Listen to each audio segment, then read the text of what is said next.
अब मैंने कल तो वो फटाफट लाइन्स लगा के दिखा दिया ना, तो उसी को हम अभी देखते हैं कैसे मैंने कुंडली को लिखा है एक एक चीज लेके। हम्म, ये दिख रहा है, थोड़ा सा बड़ा करूं? दिख रहा है, दिख रहा है। ये दिख रहा है ना, दिख ये रहा है। कुंडली है कि मैं यहाँ पे है ना उनका पूरा डाल के, ये लाल लाल जो बाव में लाल किया तो वो उस टाइम पे है ना थोड़ा सा नेगेटिव में है। अभी देखो ये पूरा हमारा जो है हमने किया वो पूरा कंप्लीट नहीं हुआ, ये सारे कटेगा। ये एक एक स्टेज जा रहे हैं, तो इसके बाद रहना कल गिरजा जो वो गिरजा जी भी पूछ रहे थे ये बाव ये देखेगा नहीं है सातवीं दृष्टि में, तो वो सारे है ना आता है आपका, तो पहले तो लिखना ही है आपको, इसलिए तो मैंने पूरा नहीं बताया। जैसे एस्पेक्ट्स एंड अर्गलास के बारे में बात करते हैं हम, दृष्टि और भी होता है ना, उस टाइम पे उसका कटेगा, क्या क्या कटेगा, क्यों कटेगा, रीजन का साथ बता देंगे।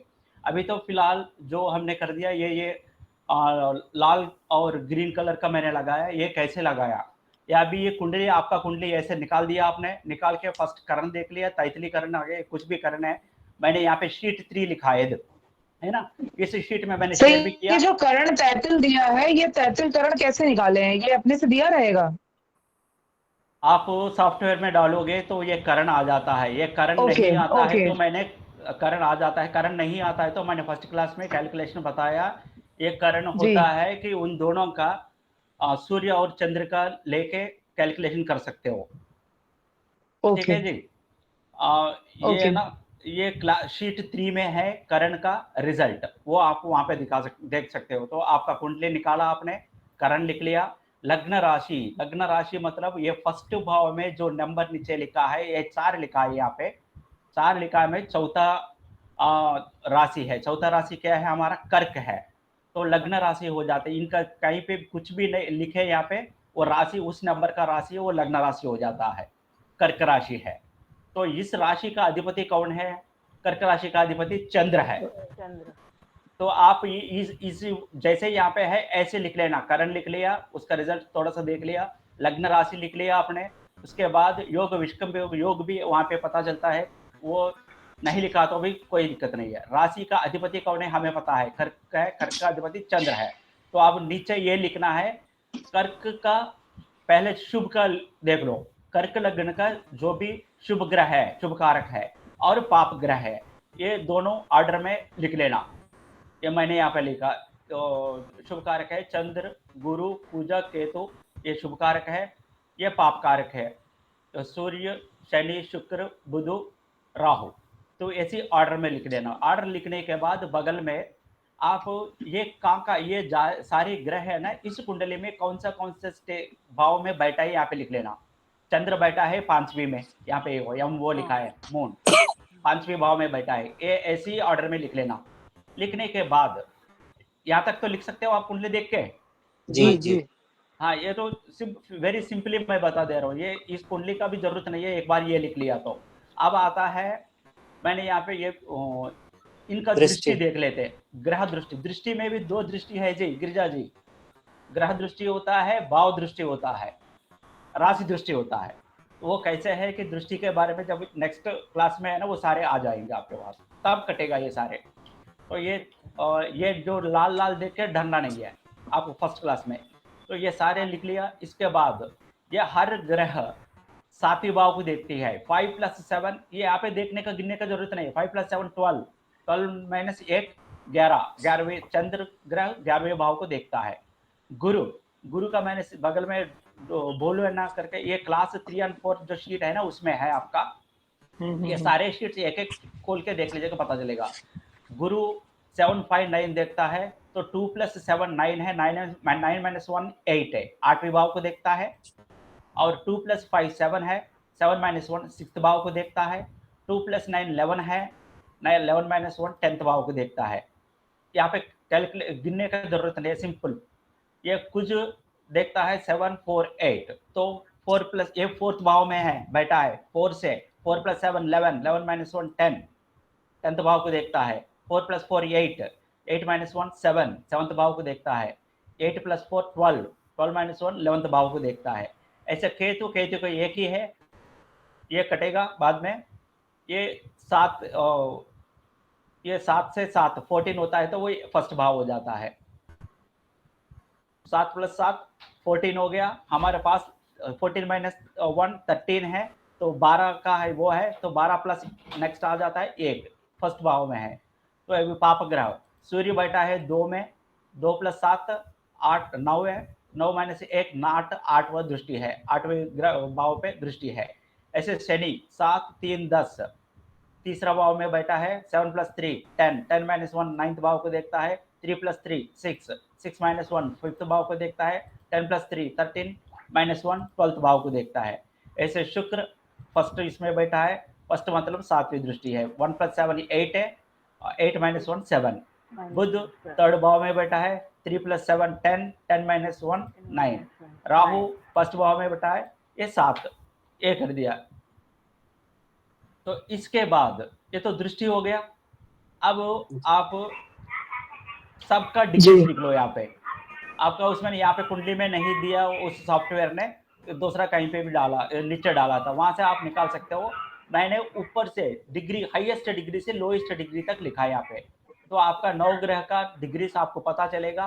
तो आपको लिखना है सारे ऊपर से नीचे तक। ऊपर से जब नीचे तक लिखते हैं तो यहाँ पे आ जाता है कारक आता है। ये कारक जो है, 9 का 9 कारक होता है गुरुजी, वो। हम्म। गुरुजी ये कारक का पूरा नाम नहीं बताया। जी कह रहे गुरुजी ये कल कम लास्ट लिखा में है। बताया था, कल लास्ट में बताया था। कह रहे हैं ये भी ये कंप्लीटली नहीं शॉर्ट। हुआ, नेक्स्ट क्लास में ओके। इसका ये भी नेक्स्ट क्लास में समझाएंगे। कल जी लास्ट जी में बताया था मैंने, सारे वो हाईएस्ट डिग्री से लोएस्ट डिग्री डालोगे। ये डालने से है क्या कि आपको जी जी। बल भी पता चलेगा। लोएस्ट लोएस्ट डिग्री वाला हाँ उसके जी। ऊपर वाला से, ऊपर डिग्री वाला से स्ट्रांग होता है। इसके लिए आप ऑर्डर में लगाओगे, इससे आपको कौन सा कारक है पता चलेगा। ये केतु छोड़ के, केतु छोड़ के 8 है, ये विष्णु, विष्णु का ब्रह्म विष्णु महेश्वर ना, विष्णु का कारक बोलते हैं। उसमें ये केतु ओके को छोड़ के ये 8 का हाईएस्ट डिग्री वाला आत्मा कारक है, ये क्या बोलते हैं। ये नेक्स्ट सेकंड वाला ये यम के मतलब ओके। अमात्य कारक बोलते हैं। तो मतलब सजेशन जो भी देते हैं, मंत्री, मिनिस्टर, सलाहकार। ये बी के भ्रातृ कारक है, भाई लोगों का है। केतु का कुछ नहीं होता है। कुछ का ये मातृकारक है, मदर रिलेटेड बता दिए थे कुछ। बुध है, पितृकारक है। ये है शुक्र जी है, पुत्र कारक है। पितृकारक का पी आई लिखा है, पी के मतलब पुत्र, पुत्र कारक है। चंद्र है यहाँ पे। ये हर बार हर बंदा का ये ऐसा नहीं होता है, डिफरेंट भी हो जाता है। तो ये ना ज्ञात, ज्ञात कारक, ज्ञात अज्ञात, अज्ञान व्यक्ति, ज्ञान व्यक्ति का मतलब क्या बोलते हैं उसको, पहचान वाला, अनपहचान वाले है ना, कि जो राइवल्स है, राइवल्स जो भी होता है आपके पीछे से जो वार करने वाले, सब कुछ कैसा है वो बता हम्म। देते हैं। ये इनका कुंडली में चंद्र का पोजीशन बताती है कि आपका छुपे हुए से एनिमीज कुछ भी है। शनि है, ये दारक कारक है। दारक कारक मतलब आपका पार्टनर का मतलब वाइफ या हस्बैंड। ये लेडी का है तो हस्बैंड का वो कैसे है। हिडन। ये हिडन नहीं है, ये शनि का हिडन नहीं है। ये हस्बैंड या लेडीज के लिए तो ओके हस्बैंड है, स्पाउस। जेंट्स कुंडली है तो वो उसका वाइफ का बारे में बताती है कि आपका शनि, ओके। आपका कुंडली में शनि स्थान देख के हम बता सकते हैं। ठीक है, ये आपका कारक है कि नेक्स्ट क्लास में पूरा चलेगा। ये इस ऑर्डर में लिख लीजिए। इस ऑर्डर में लिखने के बाद आप ये इनका ये गु- कौन सा गुरुजी एक, एक एक राशि में यहाँ पे लिखा आपने, आज बताइए। गुरुजी आपने लिखा है, ये सूर्य लिखा है 23 डिग्री 29 डिग्री। तो सूर्य सेकेंड हाउस में बैठा है, इसका मतलब 30 डिग्री क्रॉस होने के बाद नेक्स्ट 29.38 डिग्री पे सूर्य यस बैठा है। Yes yes right. Yes yes, हाँ जी हाँ जी। ओके। ठीक है, ठीक है, ठीक है सर, ठीक। तो इसलिए राशि लिखा मैंने यहाँ पे, ओके। कौन सा राशि में बैठा है, वो भाव नहीं है, ये राशि है ये। ठीक है, अच्छा, ठीक है, ठीक। सूर्य कहाँ बैठा है, तो फर्स्ट क्लास दोबारा दोहरा दिया आपने। सूर्य कहाँ पे सेकेंड है, हाउस, सेकेंड हाउस में बैठा है। सिंह राशि में बैठा है। हम्म। डिग्रीज जब कैलकुलेशन होता है राशि के अनुसार होता है। हाँ। सिंह राशि में का मतलब 4 राशि पार करके आ गया 5th राशि में, उस कैलकुलेशन तो पूरा होता है, वो छोड़ दो अभी आप, ये भाव अच्छा का ही अच्छा, समझे। देखो। हाँ हाँ हाँ हाँ, ठीक है ठीक है ठीक है, याद आया अभी? याद आया याद आया। जी वो याद सिंह आया। राशि में बैठा है तो मतलब 4 राशि को पार करके 120 डिग्री पार करके 29 में आ गया, 149 में आ गया। ठीक है जी, हाँ हाँ हाँ, वो अभी ठीक है छोड़ ठीक दो, है तो उसका भी ठीक। और डीपली चलते हैं ना। तो सूर्य कहाँ कहाँ बैठा है, मैंने सारे ग्रह का मैंने यहाँ पे लिखा, ऐसे ही आप लिख लेना इसी प्रोसीजर में। लिखने के बाद आप ये उच्च नीच ये क्लास 3 और 4 लिखा है ना, यहाँ पे ये ग्रह के बारे में मैंने बताया नहीं, इस पे आ गए हम, क्योंकि मैं बहुत सारे शॉर्टकट कर दिया कि ताकि इजीली चले हम। यहाँ पे 3 4 क्लास 3 और 4 में लिखा है ग्रह, सूर्य ग्रह, चंद्र ग्रह, मंगल ग्रह, बुध ग्रह, इसका ये उनका अवतार है। यहाँ पे थोड़ा सा आके है ना, यहाँ पे आर कालम में स्वग्रह और उच्च नीच, ये ट्रायंगल जो सिंबल लगाया हमने, तो वो है मूल त्रिकोण, ये उच्च नीच मूल त्रिकोण, यहाँ पे देख लीजिएगा, एक बार याद कर दीजिएगा, ये 3 और 4 क्लास में है। इसको देके इस टेबल को आप यहाँ पे लिखोगे, सूर्य सिंह बटा है, स्वराशि है, वो उच्च स्थिति में, वो मूल त्रिकोण है, ये बहुत पावरफुल होता है वहां पे। अगर ये पापक ग्रह है, इस कुंडली में सूर्य पापक ग्रह है, यहाँ से पता चल गया ना, सूर्य पापक ग्रह है और उच्च में बैठा है, उच्च में बैठा है तो बहुत पाप कर्म कर देगा। का मतलब सेकंड भाव किसका प्रतीक है, सेकंड भाव में क्या दिखाती है, वो अगर भाव के बारे में, भाई फैमिली वेल्थ। भाई नहीं, फैमिली का, फैमिली। ये क्लास 5 लिखा है, तो यहाँ पे ये चक्र जो है, इसमें आपको पता चलेगा फैमिली, वेल्थ, डिपेंडेंस, ये सब कुछ है। तो इसका टाइप ये सेकंड भाव में बैठा है, और लाल होखा है वहां पे, हमने लाल कर दिया उनका, तो मतलब उच्च स्थिति में बैठा है, पापकारक है, तो बहुत डिस्टर्बेंसेस है। वो उसको कैसे कटेगा दूसरा देखते हैं। तो ऐसे आप लिख लीजिए। तो उस इस टेबल के हिसाब से, तो बुध बैठा है उच्च में और सूर्य बैठा है उच्च में, बुध भी उच्च में बैठा है, बुध भी इनको इस राशि वालों को, इस कुंडली वालों को बुध भी क्या है, पाप ग्रह है। पाप ग्रह है। ये 3rd हाउस में बैठा है, 3rd हाउस में बैठा है, तो यहाँ पे लिख लिया ना हमने। तो ये सारे इसी हिसाब से आप लिख लीजिए, यहाँ तक लिख लिया, क्लियर क्लैरिटी आ गया ना कैसे कैसे लिखना है, सीधा मैंने सिंपल वे बता दिया। ठीक है जी, तो अब चलते इसके बाद जाने के बाद, पंडित जी इस कुंडली में बुध इसलिए प्राप्त ग्रह है क्योंकि वो 12वें घर का स्वामी है ना। इसमें 3rd ग्रुप में बैठा है। नहीं नहीं ऐसे नहीं। वो पाप और शुभ का कैलकुलेशन अलग है, कौन से वो टेबल अपने बनाया था ना, वो ओन हाउस, फिर ग्रुप मेंबर, फिर हाँ ये टेबल एक बनाया था। वो 2 कैटेगरी, टीम ए और टीम बी था, जो 4 कैटेगरी है। हाँ मरकरी कहाँ बैठा है, मरकरी 3rd भाव में बैठा है, मगर बैठा है कर्क राशि में, ये नंबर राशि को बताती है। ठीक है, तो इसे सिंपली ऐसे लिख लीजिएगा आप। इसके बाद आप लिखना है आपको, इसको कुंडली को भूल जाओ, अभी इसमें आ जाओ, कुंडली का 12 भाव का कैसे कैसा है देखते हैं हम। 1 to 12 लिख लो। लिखने के बाद फर्स्ट भाव में कौन बैठा है, फर्स्ट भाव में यहाँ पे देखो शुक्र बैठा है, शुक्र को लिख लिया।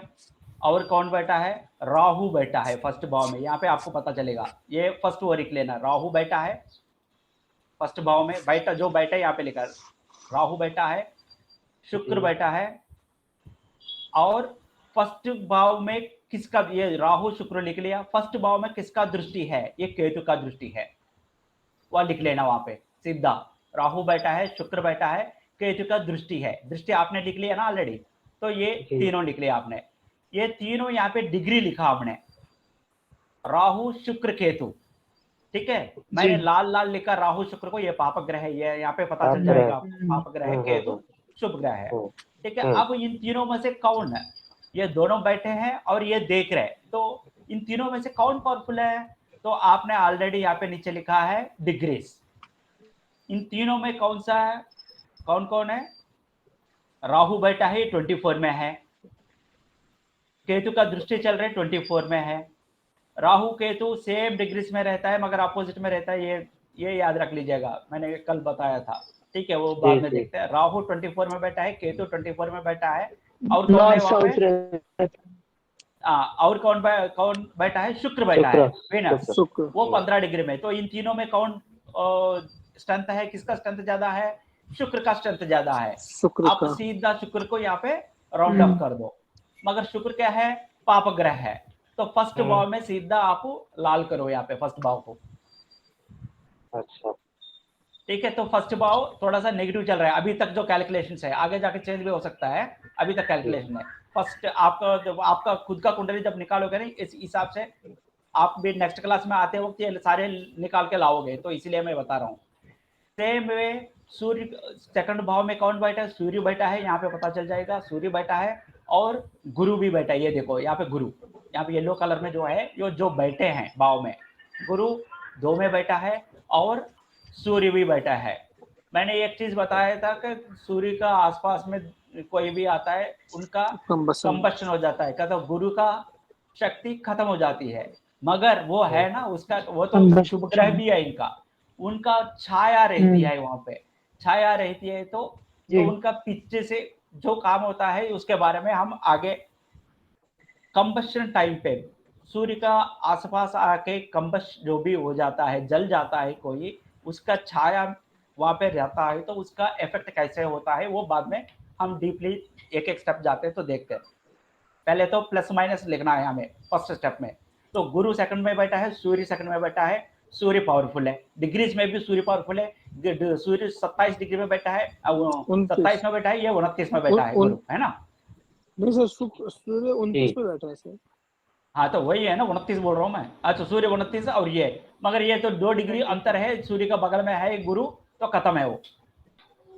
ठीक है जी। अच्छा जी। तो वो यहाँ पे जी। सूर्य पावरफुल है, और सूर्य यहाँ पे बोर्न हाउस में बैठा है, मूल त्रिकोण में, तो बहुत पावरफुल है। तो यहाँ पे राउंड ऑफ करो, और इससे ये सूर्य इसका पाप ग्रह है, तो सेकंड हाउस को आप लाल करो।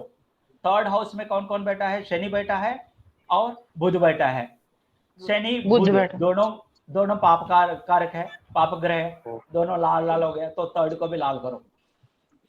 चौथा भाव में कुज बैठा है, जो है इनका शुभ ग्रह है, और चौथा का कोई देख नहीं रहा, दृष्टि में कोई अंक है चाहे 4 नहीं है, तो ये यहाँ पे कुज नहीं। बैठा है, ये शुभ कारक है, ग्रीन करो। इसी हिसाब से आपको ग्रीन लाल करना, तो आपको तो पता चल गया ये। जी तो यही मैंने कल आपको समझाया, मगर वो लाइन्स यहाँ पे लगा के वो पे लगा के आपको थोड़ा सा कंफ्यूज हो गया होगा। अब तो क्लैरिटी आ गया जो मैंने कल समझाया आपको। हाँ जी जी जी जी। गुरु जी, एक बात समझ में नहीं है कि ऐसे अगर देखेंगे तो किसी बहुत कम लोगों का कुंडली मिलेगा जिसका बहुत अच्छा मिलेगा, नहीं तो बाकी किसी न किसी का दृष्टि की वजह से उसका 90% घर तो खराब ही हो जाएगा। अच्छा जी, तो आप क्या बोलते हैं, आप 8th क्लास में है ना, मैं जब पढ़ रहा था तो किसी ने एक्सरेज फाइंड आउट कर दिया, कुछ सिस्टम फाइंड आउट किया, उसको है ना नोबेल प्राइज मिला। वो रटवाया 8th क्लास, 1 साल रटवाया, एग्जाम में भी मैंने लिख लिया, पूरा पास हो गया। 9th क्लास में जब आ गया ना, तो वो उसने कहा कि वो जो 8th क्लास में आपने पढ़े हैं ना, वो गलत है करके किसी ने साबित कर दिया, उसको भी नोबेल प्राइज मिल गया। तो ये बताओ मुझे मास्टर को क्या बोलूं, एक थप्पड़ मारूं? तो अगर वो गलत है तो सीधा पहले बोल सकता था मुझे, है ना? मगर आपको समझ में आने के लिए 8th क्लास में वो समझाया हमें, 9th क्लास में ये समझाया। तो आप स्टार्ट की एक एक सेक्शन को लेके हम इसको, मैं पहले से बोल रहा था, ये सारे लाल जो है वो ग्रीन भी हो सकता है। इसमें अभी अर्ध दृष्टि है, अर्गला दृष्टि है, विरोधार्गला दृष्टि है। उनका दृष्टि जब होता है, इनका दृष्टि कैसे कटती है। ठीक है जी। नेक्स्ट वो सारे आ जाता है इसमें। मैंने एक भी वो बोला था, जो भी ग्रीन भी है, लाल हो सकती है, किसका वजह से? उपग्रह के वजह से, धूम। और याद है आपको? जी याद है। जी सर। हाँ, वो सारे 5 ग्रह जहां जहां बैठा है वहां पे खराब कर सकता है। ये सारे चीज लेके आपको करना है। ये फर्स्ट स्टेप में ये करो आप, लाल पीला करो। करने के बाद नेक्स्ट क्लास में जब करेंगे, बोलेंगे ये कैसे, तभी तो आपको पता चलेगा ना कि कैसे कैसे ये कन्वर्ट हो रहा है। तो कुंडली देखते ही आप तुरंत, ये क्या है, सॉफ्टवेयर क्या है, सॉफ्टवेयर में डाल दिया तो वो तो बता देगी ऐसी, मगर वो ये सारे कैलकुलेशन भी नहीं करता है, ध्यान रखना इतना कितना मुश्किल होता है। ये तो नहीं तो ये 6वीं क्लास है, 6th क्लास है, 6th क्लास में ये आपको पूरा इतना आ जाएगा, सालों भर हम पकड़ कर बैठे हैं, है ना। वो डायरेक्टली मैं बता दिया तो आपको, बस यहाँ पे मैंने बोल दिया कि केतु राहु 7 ये डाउट नहीं आया आपको, इतना पता है तो क्यों 7वीं का जो बताया। कल गिरिजा जी ने पूछा था, अगर मैं आप लोग मेरे पास आ गया कि मुझे खाना बनाना नहीं आता है, तो मैंने इनिशियली जब उनको बताऊंगा एक चीज, किसी भी चीज स्वाद होना है तो नमक जरूरी है, नमक डाल दिया तो आपको स्वादिष्ट रहेगा, मैंने बोल दिया।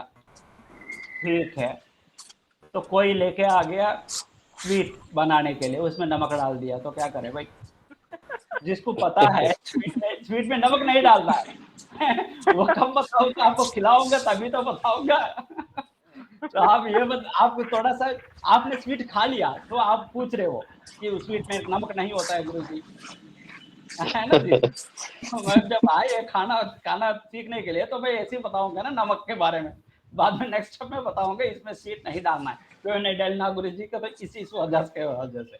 गिरजा जी समझ में आ गया? हाँ जी सर। गुरुजी फिर उसके बाद दशा का भी है ना इम्पैक्ट? हाँ, तो ये सारे ग्रीन भी हो जाए, सारे ग्रीन भी हो जाए, अगर 10 महादशा खराब हो गया तो दशा तो खत्म हो गया। ये भी मैंने बोला था कि जिसका जन्म हुआ उनका आगे का फर्स्ट जो महादशा चलता है वो सारे उनका पाप ग्रह आ गया, पाप ग्रह का ही चलता रहा, तो फर्स्ट 40 साल में पाप ग्रह सारे खत्म हो गया, तो बाद में सारे आने वाला महादशा सारे इनका होगा, शुभ ग्रह का होगा, शुभ ग्रह का हो गया तो आपको लाइफ लॉन्ग 30 ईयर्स के बाद, 40 ईयर्स के बाद वो तो महाराजा बन जाएगा वो। इसमें योगास बताऊंगा, ये इसके साथ भी नहीं होगा, हम डिस्कस करेंगे 108 योगास इस कुंडली में, कितने 102 योगास मैं बताऊंगा इस कुंडली में, कौन सा ग्रह कौन सा प्लेस में होते, कौन सा योग होता है।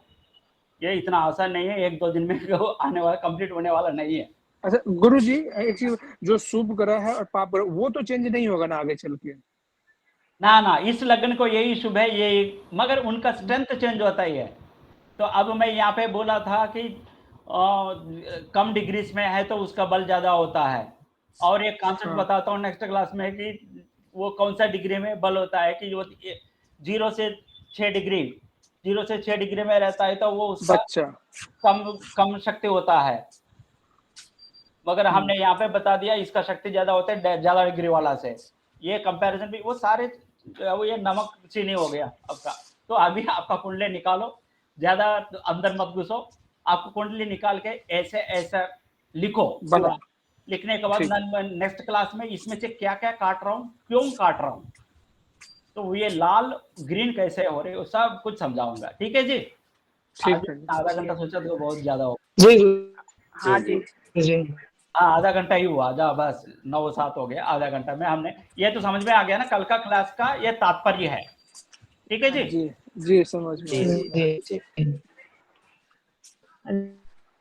फाइल मैंने आप लोगों को, ये फाइल मैंने आप लोगों को शेयर कर दिया, इसी हिसाब से आपको कुंडली लगा के बगल में लिख के सारे आप ही खुद एनालाइज करो कि ये हो रहा है, हम जो बोल रहे हैं और आप एनालिसिस जो कर रहे हो आपका लाइफ में, आपको खुद को पता है कि ये टाइम पे मेरा ये हो गया। महादशा नेक्स्ट क्लास में जब बोलेंगे ना तब आपको ईयर में, हाँ इस ईयर में ये होने वाला है, ये होना है, ऐसा लिखा है, तो हुआ नहीं हुआ आप खुद को तो पता है। इस साल में आपको मैरिज होगा, उस साल में आपका मैरिज हुआ नहीं हुआ, वो देख लेना, हो गया तो मतलब आपका प्रेडिक्शन सही है, हम जो आपको सिखा रहे हैं वो भी सही रास्ता में जा रहा है। आपको तभी पता चल जाएगा ये गुरुजी ये कौन से क्या बाबा लोगों को क्या बोलते हैं, डोंगी बाबा या डोंगी गुरु है, नॉर्मल गुरु है, आपको तभी पता चल जाएगा। आप किसी को बोलने के पूछने की जरूरत नहीं है, आपको ये पता चलेगा आपका कुंडली, मगर आपका टाइम एंड डेट वो सही होना चाहिए यार। आपने गलत डेट डाल दिया और मुझे बता दिया आप जो बोल रहे हो नहीं हो रहा है, ये नहीं बोलना। ठीक है जी? गुरु जी एक और चीज, जो आपने पहले बताया था ना कि सूर्य का जो 2 घंटे का जो क्रॉस करता है, तो उससे ना हम अपना निकाले थे ना, तो वो गलत आ रहा था, तो क्या टाइम गलत था मेरा? आपका टाइम क्या है? जैसे मेरा टाइम था इवनिंग का 7:24, तो इवनिंग का हम जो कल 7:24 जी इवनिंग का 7 उस दिन का, हाँ उस दिन का सु- ना 6:32 पर सूर्योदय था पंचांग में हम देखें। हाँ, यही कैलकुलेशन जब काफी प्रॉब्लम तो होता है, मैं वो बताता हूँ आपको। ये एक एक कैलकुलेशन हम एक करते एक second, मैं आपको, मैं जब भी आपके साथ डिस्कस कर रहा था 2 घंटे, ऐसे एक हाँ अंदाजा जा रहे थे। मैं आपके लिए ये लगा रखा है यहाँ पे, कहाँ पे रखा, मैं वही ढूंढ रहा हूँ, आपको देने के लिए रखा था मैंने। ये एग्जैक्टली 2 घंटे नहीं होता है, एक एक राशि में कितना मिनट कितना घंटे रहता है, ये मैंने आपके लिए लिख के रखा था। आपको इसमें कहाँ पे रखा वो देख रहा हूँ मैं।